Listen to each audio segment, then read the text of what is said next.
The gunshot that killed Mayor Henderson still echoed in everyone's minds 3 days later.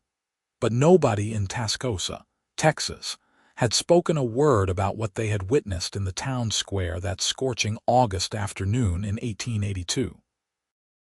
Josephine Thatcher stood on the steps of the general store where her father worked, her hands trembling as she gripped the wooden railing, knowing that the silence choking this town would doom them all if someone did not break it soon. The killer walked free among them, a man named Silas Crane who had bought half the town with money nobody could trace, and fear had stolen every voice except the one building in her chest like a thunderstorm about to break. She had watched the murder happen from this very spot. Mayor Henderson had been a good man, honest and fair, and he had been investigating Crane's land deals when the bullet found him. The sheriff had ruled it an accident, a stray shot from a spooked horse, but Josephine had seen Crane's cold smile as Henderson fell. She had seen everything, and the weight of that truth was crushing her. Her father grabbed her arm that evening as she paced their small home above the store. "Josie, you cannot speak of this. That man will kill you without a second thought." "Then we are all dead anyway, Papa," she said, pulling away from him. "If good people say nothing, evil wins.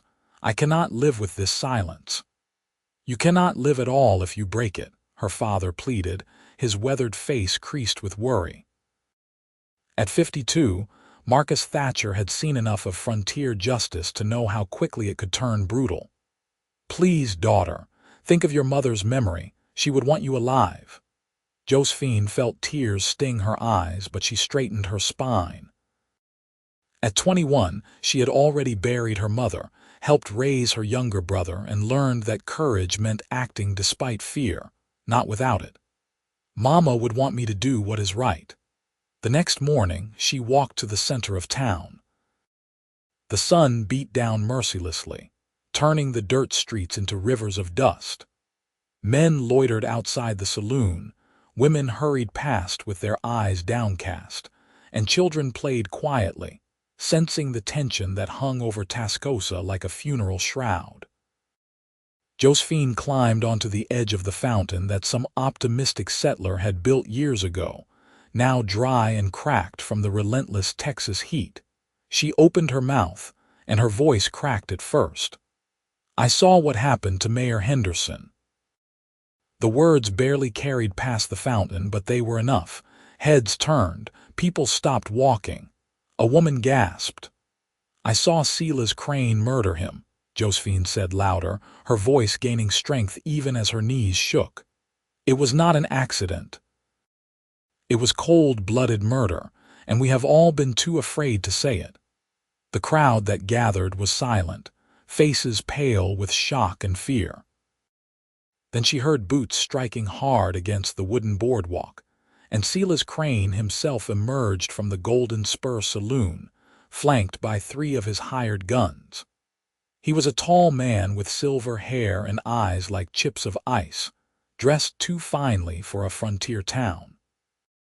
"That is a serious accusation, Miss Thatcher," Crane said smoothly, but his hand rested on his gun belt.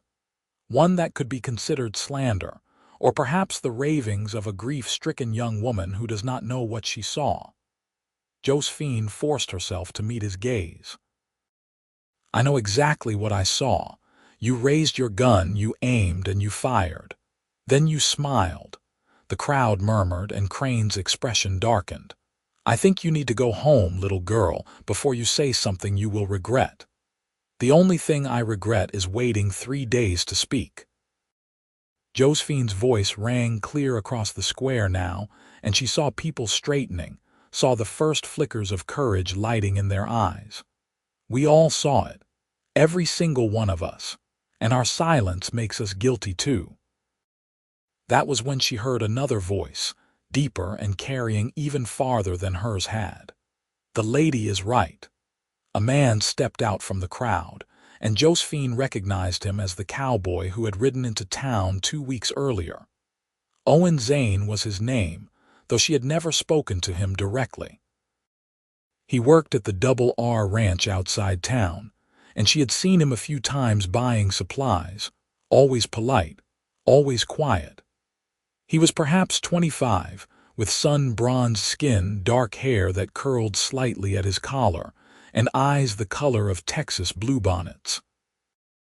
He wore the typical garb of a working cowboy, nothing fancy, but he carried himself with a confidence that suggested he could handle whatever came his way. "I saw it too," Owen said, moving to stand beside the fountain. "Crane shot Henderson in cold blood. And I will testify to that in any court in this territory." Other voices began to join in, hesitant at first, then stronger. "I saw it. We all saw it. It was murder." Crane's face twisted with rage. "You are all making a terrible mistake. I own this town. The bank, the land office, half the businesses on this street. Cross me and you will lose everything." "Maybe," Owen said calmly, "but we will still have our souls. Can you say the same?" Crane's hand moved toward his gun, and Josephine saw everything slow down. Owen was faster, his own revolver clearing leather before Crane's had even moved. The crack of the shot made Josephine jump, but Owen had not aimed to kill, only to disarm. Crane's gun flew from his hand and he stumbled backward, clutching his wrist. "The next one goes center mass," Owen said, his voice still calm but carrying a steel edge that made even Crane's hired guns hesitate. "I suggest you get on your horse and ride out of Tascosa. Because now that the silence is broken, the law is going to come asking questions, and I do not think you want to be here when it arrives." The sheriff, who had been conspicuously absent, suddenly appeared from his office, looking nervous but no longer cowed. With the whole town watching and voices raised, he had no choice but to act. "Silas Crane, you are under arrest for the murder of Mayor Henderson." As the sheriff's deputies moved in, Crane looked at Josephine with pure hatred. "This is not over, girl." "Yes, it is," she said quietly. "Because we are not silent anymore." Owen holstered his gun and looked up at her, still standing by the fountain. "That took more courage than most men I have known possess. You did a brave thing, Miss Thatcher. You amplified what I started," she said, climbing down. Her legs felt weak now that the moment had passed, and she stumbled slightly. Owen caught her elbow, steadying her. The touch sent an unexpected warmth through her arm. "Thank you. If you had not spoken up, I think they would have dismissed me as hysterical." "They would have been fools," Owen said. "Your voice was the one that mattered. I just made sure everyone heard it." Over the following days, as federal marshals arrived from Amarillo to take Crane into custody and investigate his dealings, Josephine found herself encountering Owen Zane more frequently. He would tip his hat when he saw her, and she would smile. They exchanged pleasantries at the general store. He complimented her father's selection of rope. She noticed he always bought peppermint sticks, which seemed charmingly at odds with his serious demeanor. One evening, as the August heat finally broke into a cooler September, Owen appeared at the store just before closing. Marcus Thatcher was in the back room and Josephine was sweeping the floor. "Miss Thatcher," Owen said, removing his hat. "I was wondering if you might accompany me to the town social on Saturday. They are planning a celebration, now that Crane's influence is gone and people feel they can breathe again." Josephine leaned on her broom, studying him. "Are you asking me to dance, Mr. Zane?" "If you are willing," he said, and she saw color rise in his cheeks. "I am not the finest dancer, but I promise not to step on your feet more than once or twice." "Then I accept," she said, surprised by how much she wanted to. "Though I should warn you, I have very delicate feet." "I will be extra careful," he promised, and his smile transformed his whole face. The town social was held in the newly cleaned and decorated town hall. Someone had strung paper lanterns, and a fiddle player had come up from adobe walls to provide music. Josephine wore her best dress, a soft blue cotton that her mother had made years ago, and she felt nervous in a way she had not anticipated. When Owen arrived to escort her, wearing a clean shirt and with his hair neatly combed, her father gave him a long, measuring look. "You take care of my daughter, Zane," Marcus said. "I would defend her with my life, sir," Owen replied, and something in his tone made it clear he meant every word. The social was joyous in a way Tascosa had not experienced in months. People laughed freely, children ran between the dancers, and the food table groaned under the weight of dishes everyone had contributed. When Owen took Josephine's hand for the first dance, she felt that same warmth from their first touch, only stronger now. "You were not lying about your dancing," she said after he narrowly avoided colliding with another couple. "I spent more time with cattle than at barn dances," he admitted, "but I am trying." "Why did you speak up that day?" Josephine asked as they swayed to the music. "You barely knew anyone in town. You could have stayed silent and safe." Owen's blue eyes met hers seriously. "Because you were right, and because I have seen what happens when good people say nothing. My father was killed by claim jumpers when I was 16. A whole camp saw it happen, but nobody would testify because the jumpers had money and guns. My father was buried and his killers walked free. I swore then that I would never be silent in the face of injustice." "I am sorry about your father," Josephine said softly. "I am sorry you had to be the one to find the courage first," Owen replied, "but I am glad you did.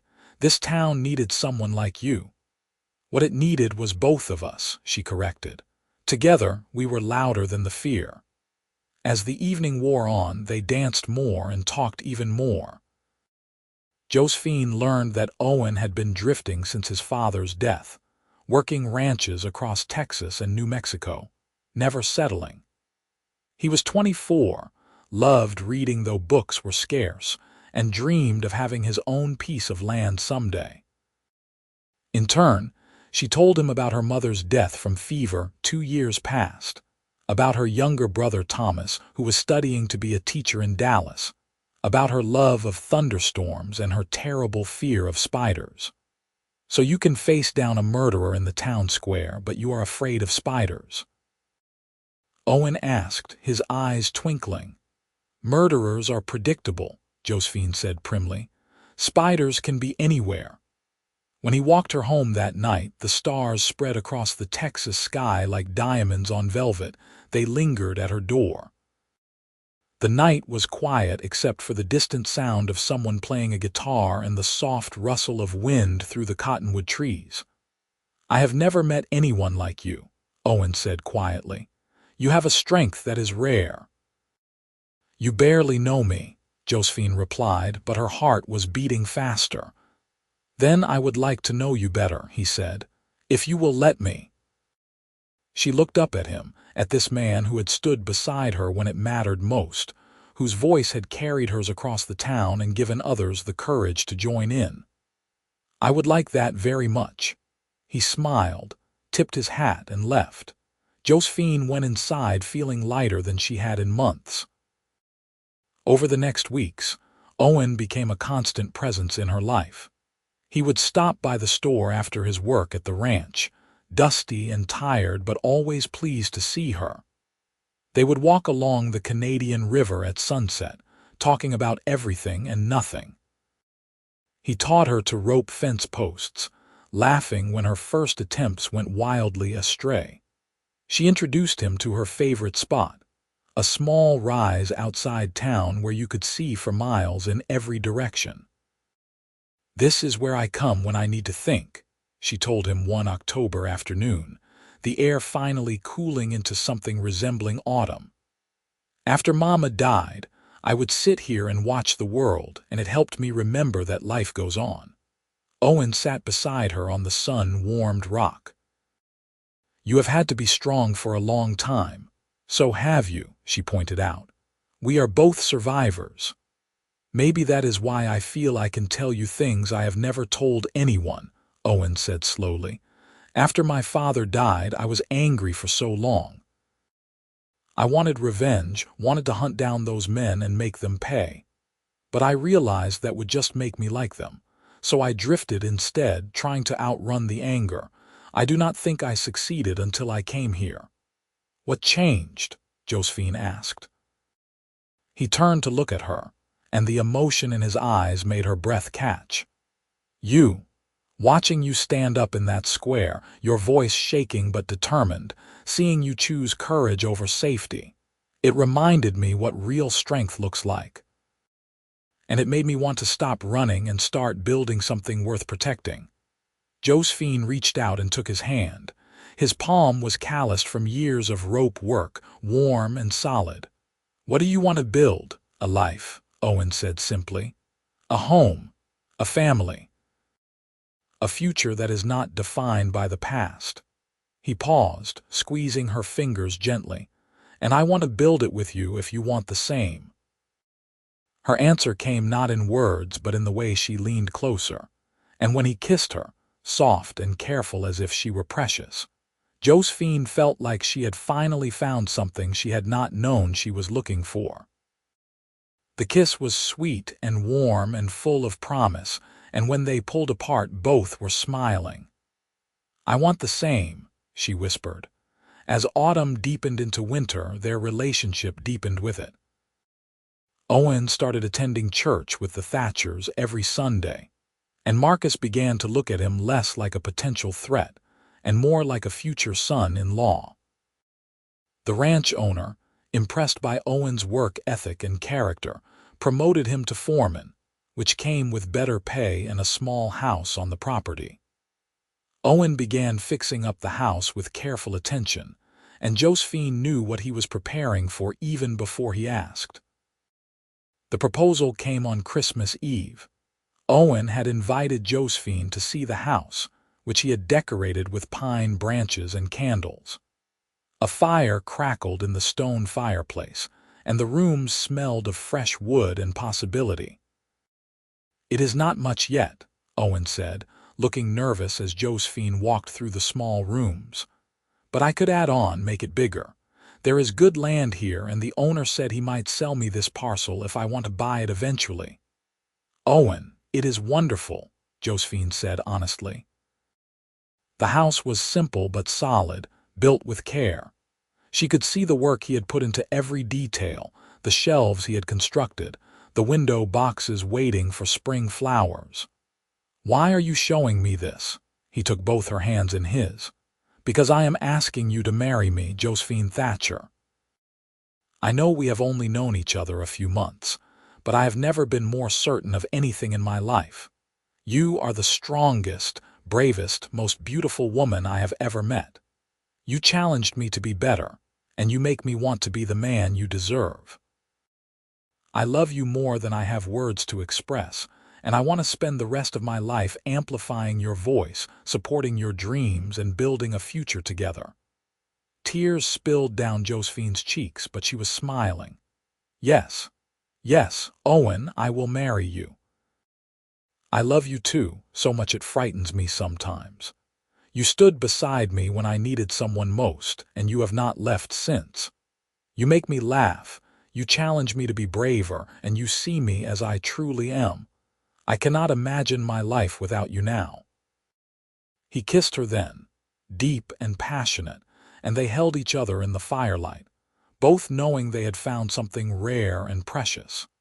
They married in March of 1883, in the small church in Tascosa with the whole town in attendance. Josephine wore a new dress that the ladies of the town had helped her sew, white with lace at the collar, and Owen wore his best suit. Marcus walked his daughter down the aisle with tears in his eyes, and when Owen took her hand, Josephine felt a joy so complete it seemed impossible to contain. "I promise to honor you, protect you, and love you all the days of my life," Owen said during the vows, his voice steady and sure. "I promise to stand beside you, support you, and love you through whatever comes," Josephine replied, meaning every word. The reception was boisterous. with dancing and food and congratulations from everyone. Even the new mayor, a kind man named Thompson who had been elected after Henderson's murder was avenged, gave a toast about courage and new beginnings. As Josephine danced with her new husband, she thought about how far they had both come. Two people who had found each other in the aftermath of tragedy and built something beautiful. They moved into the house on the ranch, and Josephine quickly made it a home. She planted vegetables and flowers, hung curtains she sewed herself, and filled the shelves with books they began to collect. Owen worked hard as foreman, earning the respect of the ranch hands and the owner alike. In the evenings, they would sit together on the porch, watching the sunset paint the Texas sky in shades of orange and pink, and talk about their dreams. "I want children," Josephine said one warm April evening. "A whole house full of them." "How many is a whole house full?" Owen asked, amused. "At least 3, she said. "Maybe 4. I want them to have siblings like I had Thomas. I want them to grow up knowing they are loved and safe." "Then we will fill this house with children," Owen promised, pulling her close. "And they will all have your courage and your beautiful voice." "And your kindness and your steady hands," Josephine added, resting her head on his shoulder.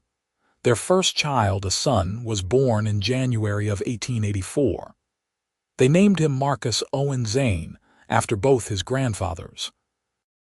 He had his father's blue eyes and his mother's determined chin.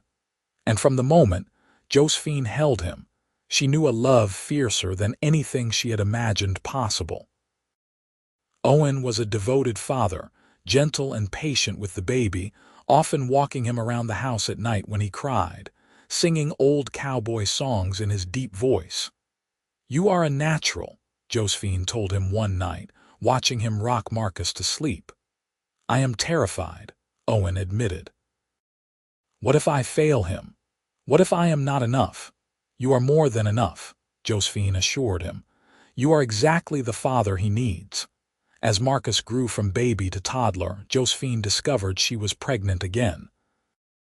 Their daughter, Anna Rose, was born in the summer of 1886, with dark curls and a sunny disposition that charmed everyone she met. The house seemed to ring with laughter now, with Marcus teaching his little sister to walk and Anna following him everywhere with devoted adoration. Owen had saved enough to buy the parcel of land from the ranch owner, along with some additional acreage. He began building a herd of his own cattle, working sunrise to sunset, but always making time for his family. Josephine helped with the books, managed the household, and took care of the children, and together they built something neither had thought possible in those early days in Tascosa, a true partnership. "You remember the day we met?" Josephine asked one evening in the spring of 1888. They were sitting on the porch, watching Marcus chase Anna around the yard while the sun set. She was pregnant again, due in the autumn. "I remember thinking you were the bravest person I had ever seen," Owen said, "standing there by that fountain, shaking but speaking truth anyway. I fell in love with you in that moment, though I did not know it yet." "I thought you were just another cowboy," Josephine admitted. "Then you spoke up and I heard the conviction in your voice and I knew you were different. I knew you were someone who would stand for what was right, no matter the cost." "We have built a good life," Owen said, taking her hand. "Better than I ever dreamed possible." "We have built it together," Josephine corrected. "That is what makes it good." Their third child, a son they named Samuel, was born in October. He was a quiet baby, content to observe the world with serious gray eyes that reminded Josephine of her mother. With 3 young children, the house was chaotic but full of love. Owen expanded the house, adding 2 more bedrooms and a larger kitchen. Josephine started a small garden business, selling her vegetables and flowers to families in Tascosa, and the extra income helped them save for the children's future. The years passed in a blur of joy and hard work. Marcus grew tall and strong, fascinated by cattle and ranching like his father. Anna was clever and compassionate, always helping with Samuel and later with their fourth child, a daughter named Catherine who arrived in 1890 with red hair and a temper to match. Samuel remained quiet but developed a love of books and learning that reminded Josephine of herself. Catherine was fierce and fearless, climbing trees and demanding to help with the cattle from the time she could walk. In 1892, when the railroad finally came through nearby Amarillo, it opened new markets for their cattle. Owen's herd had grown significantly, and the ranch was prospering. He hired several hands to help with the work, and Josephine found herself managing a household that included not just her family, but the ranch hands who often ate at their table. She loved the bustle and energy, loved seeing her children grow in a home full of laughter and security. One evening in the fall of that year, as they celebrated their daughter Anna's 6th birthday, Josephine looked around the table at her family. Marcus, now 8, was telling a dramatic story about a snake he had seen. Anna was giggling, her dark curls bouncing. Samuel was listening intently, and little Catherine was trying to steal extra cake. Owen caught her eye across the table and smiled, and in that smile was everything they had built, all the love and struggle and triumph. Later, after the children were in bed, they sat together on the porch as they had done countless times before. The night was clear, stars brilliant overhead, and the air carried the scent of autumn. "You ever think about that day?" Owen asked. "The day you stood by the fountain?" "Sometimes," Josephine said. "It feels like a lifetime ago. I was so afraid, but I knew I had to speak." "Your voice changed everything," Owen said. "For this whole town. For me. You broke the silence that was killing Tascosa, and in doing so, you gave everyone permission to find their own courage." "And you made sure I was heard," Josephine replied. "You amplified what I said, gave it weight and support. We did it together, Owen, just like we have done everything since." He put his arm around her, and she leaned into him, comfortable and content. "I love you, Josephine Zane. I loved you then, and I love you more now than I thought possible." "I love you too," she whispered. "Thank you for standing with me. Thank you for building this life with me." They sat in peaceful silence, watching the stars wheel overhead, two people who had found each other in a moment of crisis and built a lifetime of love. The ranch stretched around them, solid and thriving. Their children slept safely in their beds. The town of Tascosa had grown and prospered, free from the corruption that once choked it. And it had all started with one woman's voice breaking the silence, and one cowboy who made sure that voice was heard across the town. The years continued to be kind to the Zane family. By 1895, Marcus was nearly 12 and already showing the leadership qualities that would serve him well in life. He had his father's steady temperament and his mother's fierce sense of justice. Anna, at 9, had become the heart of the family, always making sure everyone was included and cared for. Samuel, at 7, surprised them all by becoming fascinated with medicine after the town doctor let him observe a calf birth, and he declared he wanted to be a doctor. Catherine, at 5, remained a whirlwind of energy and determination.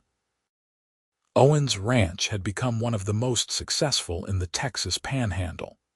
He employed nearly a dozen hands permanently, and the cattle operation was known for quality animals and fair dealing.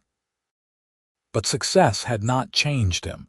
He remained the same steady, hard-working man who had spoken up in the town square all those years ago. He treated his employees well, paid fair wages, and was respected throughout the region.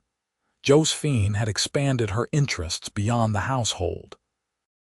She had started a lending library in Tascosa, donating books and managing the collection from a small building the town had provided. She also worked with the church to help families in need, remembering what it was like to struggle.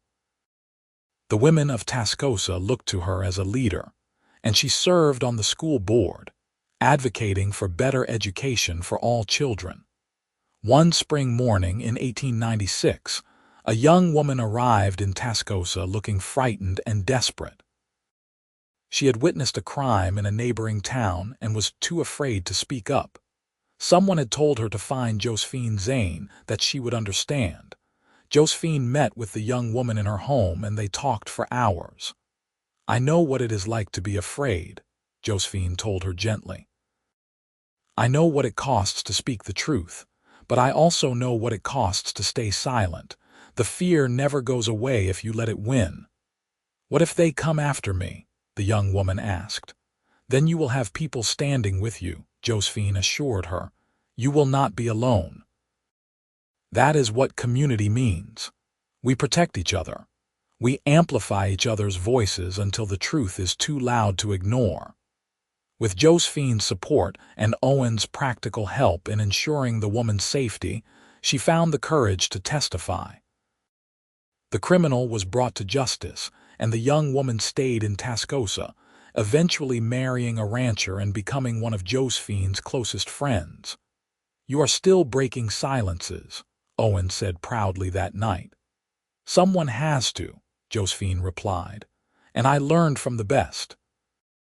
You showed me that one voice is powerful, but voices together are unstoppable." In 1898, Marcus left home to attend university in Austin, wanting to study law. It was hard for Josephine to watch her firstborn leave, but she was proud of the young man he had become. Anna took over many of his responsibilities on the ranch, proving herself as capable as any boy. Samuel continued his studies with the town doctor, and Catherine started school, where she quickly became known for her fierce intelligence and stubborn refusal to be treated differently because she was a girl.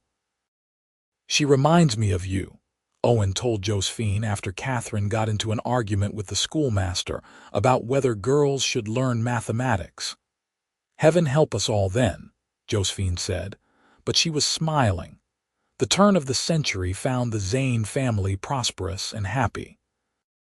Marcus had graduated from law school and returned to practice in Amarillo, close enough to visit often. He had brought with him a wife, a kind teacher named Sarah, and they were expecting their first child. Anna had surprised everyone by falling in love with one of the ranch hands, a hard-working young man named James Cooper, and they married in the spring of 1901. Samuel was preparing to attend medical school in Dallas. Catherine, at 11, was already declaring she wanted to run for political office someday, much to everyone's amused pride. Owen and Josephine, now in their early 40s, found themselves entering a new phase of life. They were still active and engaged, but they also had time to enjoy the fruits of their labor. The ranch ran smoothly with good managers. Their children were launched into the world or nearly there. They took trips together, visiting Marcus and Sarah in Amarillo, traveling to Dallas to see Samuel settled in school. One summer evening in 1902, they rode out to the old spot where Owen had proposed, the rise outside town where you could see for miles. They had not been there together in years, and it felt right to return. "We have been married 19 years, Josephine said, sitting beside Owen on the same rock where they had sat so many times when they were young. "Sometimes it feels like yesterday, sometimes it feels like forever." "The best kind of forever," Owen said. He had gray in his hair now and lines around his eyes from years of squinting into the sun, but to Josephine he was still the most handsome man she had ever seen. "I would not change a single moment, not even the hard times," Josephine asked. There had been hard times, drought years when they worried about the cattle, illnesses that scared them, arguments and misunderstandings like any married couple had. Not even those, Owen confirmed. Because we faced them together and they made us stronger. You are still the bravest person I know, Josephine. You still inspire me every single day. You still amplify me, Josephine said softly. Every time I have a new idea, every time I want to help someone or change something, you are right there supporting me, helping me make it happen. We have always been a team. The best team, Owen agreed. He pulled her close, and they sat together watching the sun set over the land they loved, the land where they had built their life. In 1903, they became grandparents when Marcus and Sarah welcomed a son. Holding baby Owen Marcus Zane, Josephine felt the circle of life complete itself. This tiny child carried her husband's name and her father's name, a legacy of good men and strong choices. Your great-grandfather broke the silence too, Josephine whispered to the baby. He stood up against claim jumpers. Your grandmother broke the silence in Tascosa. Your grandfather amplified that voice. You come from a long line of people who chose courage over fear. Never forget that. Anna and James also had children, twin girls in 1904, and the ranch house was often filled with the sound of grandchildren laughing and playing. Samuel graduated from medical school and returned to practice in Tascosa, taking over from the aging town doctor. Catherine went to university, one of the few women to do so, and studied political science, determined to make a difference in the world. Owen and Josephine settled into the rhythms of older age gracefully. They still worked, but less frantically.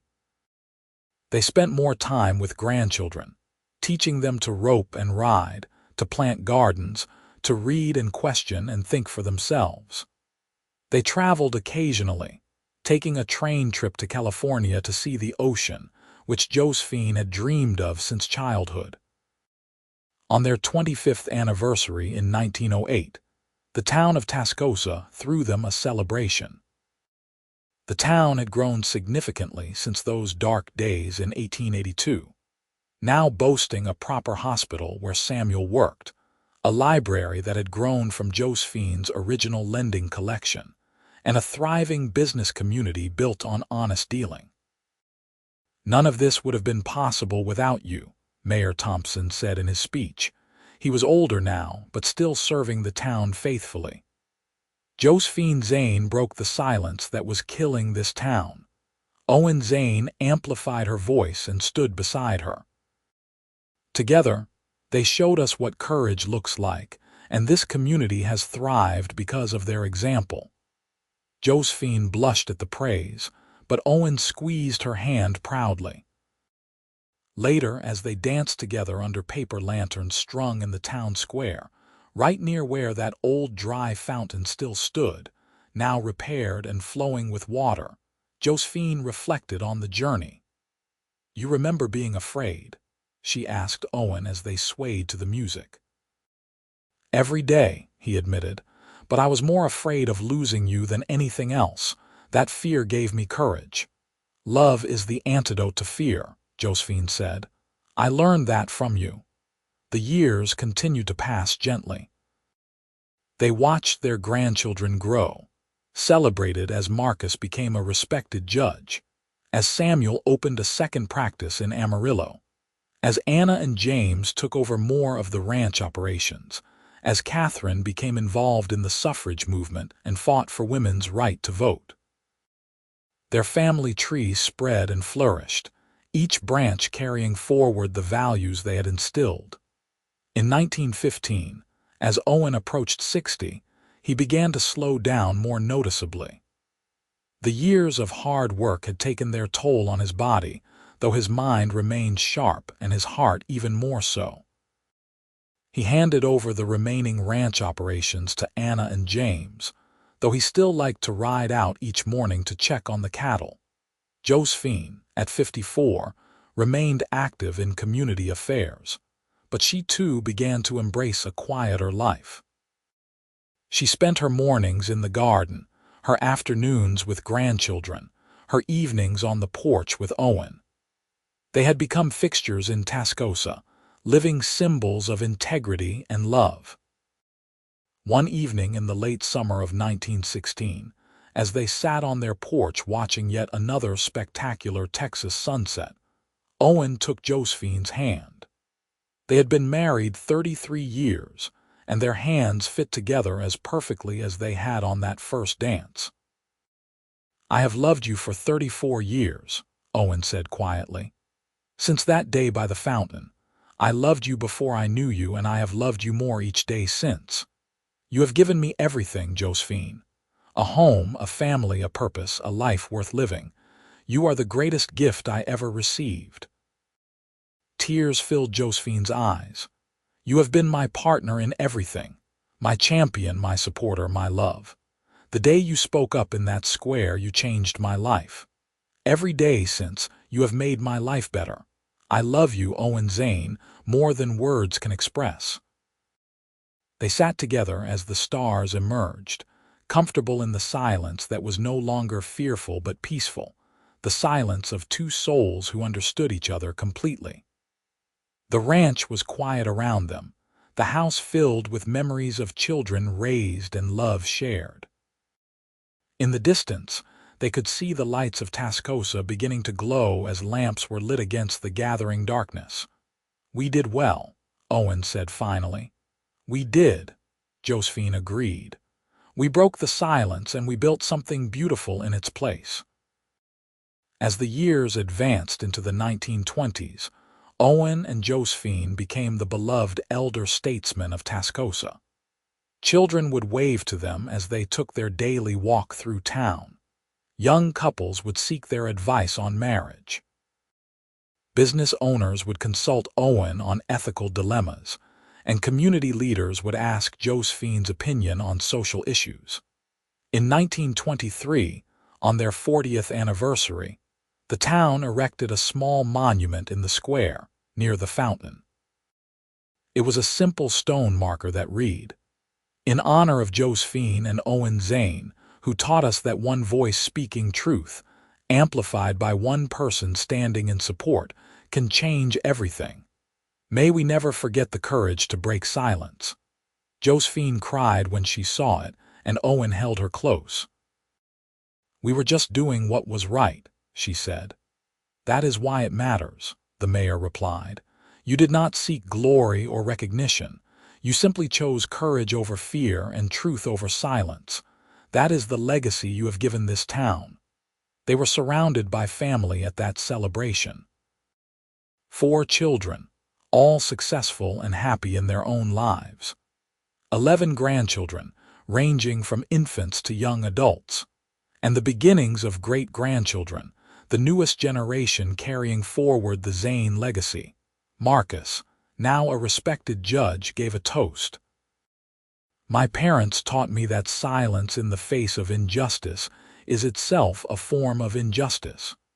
They taught me to speak up for what is right, even when it is hard. They taught me that love is not just a feeling but a choice, a commitment, a partnership. Everything I am, everything we all are, comes from their example." As the celebration continued around them, Owen leaned close to Josephine. "No regrets, not a single one," she said firmly. "Every choice, every challenge, every moment has led us here. I would do it all again exactly the same way as long as you were beside me." "Always," Owen promised, "in this life and whatever comes after." The late 1920s found them in their 70s, still active but definitely slowing down. They spent most of their time at home now, surrounded by family. The ranch was thriving under Anna and James's management. Samuel's medical practice had become the largest in the region. Catherine had become a prominent advocate for education reform, traveling around Texas giving speeches. Marcus was being mentioned as a possible candidate for state office. One warm spring day in 1929, Josephine and Owen took a final ride out to their special spot, the rise where he had proposed all those years ago. It was harder for both of them to ride now, but they managed with help from their grandchildren. Sitting on that familiar rock, looking out over the land they loved, they reflected on the life they had built. 56 years ago, I stood by that fountain and my voice shook, Josephine said. I was terrified, but I knew I had to speak. And 47 years ago, I stood beside you and amplified your words, Owen replied. I was terrified too, but I knew I had to act. We saved each other, Josephine said softly. In that moment and in every moment since, we saved ourselves, Owen corrected gently. By choosing to stand together, by choosing love and courage and truth. They sat in comfortable silence, holding hands, watching the endless Texas sky. The land spread before them, marked now by fences and roads and the signs of civilization, but still beautiful, still wild in its heart. Their family was thriving, their legacy secure, their love as strong as ever. Thank you, Josephine said finally, for everything, for standing with me, for loving me, for building this beautiful life with me. Thank you, Owen echoed, for being brave enough to speak when silence was easier. For choosing me, for giving me a reason to stop running and start building. As the sun began to set, painting the sky in familiar shades of orange and pink and purple, they rode slowly home. The ranch house stood solid and welcoming, smoke rising from the chimney, lights glowing in the windows. Their family was gathering for dinner as they did every Sunday. There would be laughter and stories, children running and playing, love flowing freely. That night, surrounded by 4 generations of family they had created, Josephine and Owen sat at the head of the table, their hands clasped together as they had been for 46 years of marriage. Looking around at all the faces they loved, seeing the strength and kindness and courage reflected in their children and grandchildren and great-grandchildren, they knew their life had mattered. They had broken the silence that dark day in Tascosa, and in its place, they had created a symphony of love, family, and community that would echo through generations. Their voices had joined together to create something far greater than either could have accomplished alone. A true partnership built on courage, amplified by love, and sustained by an unwavering commitment to stand together against whatever came. As the evening wound down and family members began to depart, heading to their own homes with promises to return soon, Josephine and Owen remained at the table, savoring the peaceful aftermath of a gathering filled with love. This is what we built, Owen said softly, gesturing to encompass not just the house but everything it represented. Not just buildings or businesses or success, but this: family, love, legacy, hope. The best things we built were invisible, Josephine agreed. Courage in our children, compassion in our grandchildren, the knowledge that standing up for what is right matters, even when it is hard, especially when it is hard. They made their way to bed slowly, their movements careful with age but still in perfect sync after so many years together. In the darkness of their bedroom, they lay side by side as they had thousands of times before. I love you, Josephine Zane, Owen whispered into the night. From that first moment by the fountain until my last breath, you have been and will always be the love of my life. And I love you, Owen Zane, Josephine replied, her voice as strong and clear as it had been that day when she broke the silence. Thank you for amplifying my voice. Thank you for our beautiful life. They fell asleep holding hands, 2 people who had found each other in a moment of crisis and built a lifetime of love. 2 voices that had joined together to break silence and create something beautiful in its place. 2 souls who had stood together against the world and won not through violence or domination, but through courage, integrity, and unwavering love. The story of Josephine and Owen Zane became legend in Tascosa, passed down through generations as an example of what two people can accomplish when they choose courage over fear, truth over silence, and love over everything else. Their descendants continued to thrive, carrying forward the values they had instilled, and their voices continue to echo through time, reminding everyone who hears their story that one person speaking truth, amplified by another standing in support, can indeed change the world.